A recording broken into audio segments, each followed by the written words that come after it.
All right, so here's the Contract Disputes Act. These are the claims requirements. A contractor claim has to be submitted to the contracting officer for a decision, and it has to be in writing. That's the extent of what the CDA or the Contract Disputes Act defines for a claim.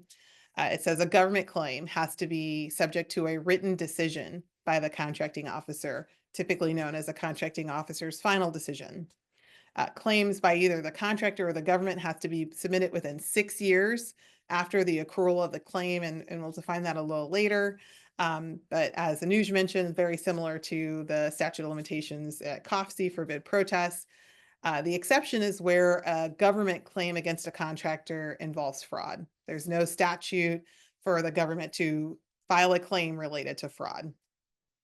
Now, the term claim, it says not defined, but what it should say is like the statute's pretty bare bones. It's just you have to submit in writing to the contracting officer. Because of that, FAR 2.101, which is the definition section, defines a claim, and it defines it as not just a written demand, but it is seeking as a matter of right the payment of money in a sum certain, the adjustment or interpretation of contract terms, or other relief arising under or relating to the contract. It also says that a claim is not a claim if it's over $100,000 and it's not certified. So a claim has to be certified if it's over 100,000.